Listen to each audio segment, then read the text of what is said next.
Creating dynamic blocks in AutoCAD. Why do I want to create a dynamic block? Well, firstly, I have created an example of what it is I want as a result, each of these being a different representation. They grow a little bit longer, and the object at the bottom flips to the top. So I would have to create 6 blocks to be able to have this in a block environment.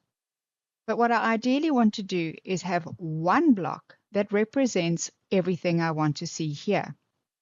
So I've created one, and you'll see I have the flip, and I have the variation of sizes as you're seeing on the left-hand side. How do we create this? Let's have a look here. This is just 2 objects that I've drawn up. I'm going to type in the word block, and I'm going to ask for the block to be created through this dialog box. I'm going to give it a name, my new block, and the reason I'm saying my new block is I've already created one with a stretch, which is what you're seeing here. Select objects. I'm selecting these objects here, and I'm pushing enter. I'm going to specify that on screen as far as the point I'm going to pick when I'm inserting it, and there I've created the block. Now what we need to do is to go BEDIT for block edit, because I want to now say I want to edit this into a dynamic block. So there's the one I've just created, and I say OK. It shows me my geometry in this area. I have this palette, which is showing me my palette with parameters and actions. And these are the 2 I'm going to concentrate today on working with. You also have these up here in the ribbon. First thing you need to do is create a parameter and then set an action against that parameter. The parameter I'm going to select first will be flip.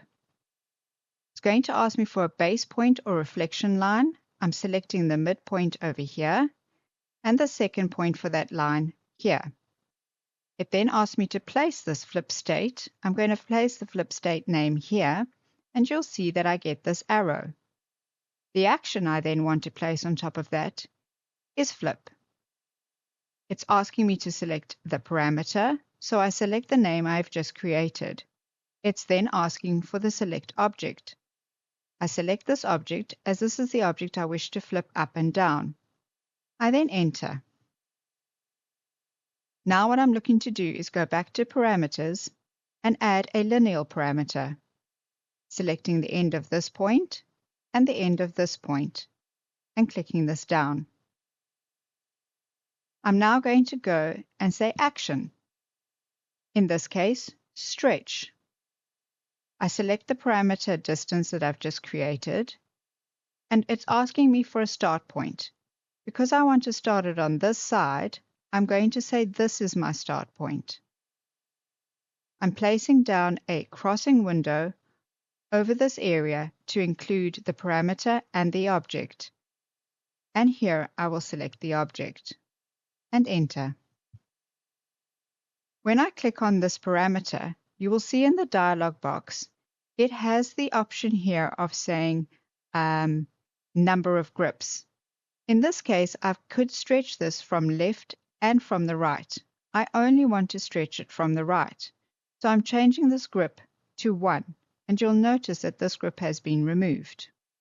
It just makes it easier for what I'm actually trying to achieve here. The next thing in this place here is I'm going to say that I want to change my distance type to either increment, if I want to change this as increments 10, 20, 30, for example. But in this case, I only want to have a few. I don't want to have lots. So I say 200 is the first, 300 will be my second, add that in, and 400 is the only other option I want to have in this. And I say OK. You'll see that it places these little points over here to show me 200, 300, and 400. Let's close this down, save these changes, click on this object, and let's test to see if this now works. Flip up and down, size 200, 300, and 400. And there we go. That is a simple example on how to create a dynamic block, which will then reduce the number of items you have in your block libraries, making it much easier for not having the errors and wrong versions in.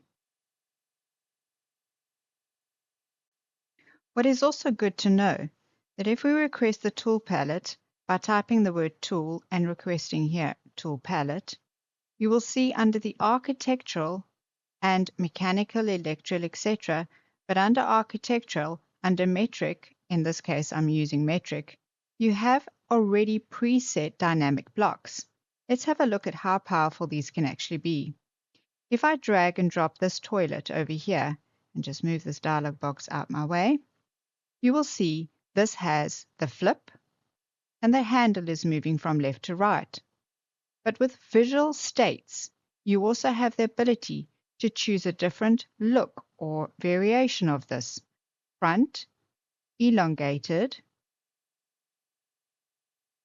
side, as well as other options.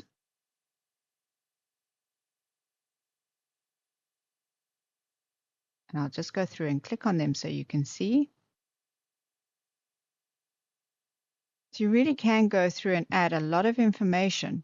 You don't want to make it too complex, however, but there is a good example. Explore the tool palette and see if you can have a look at how these were created by saying OK, and then going in and having a look at the different actions and parameters that were set against this. And that's dynamic blocks.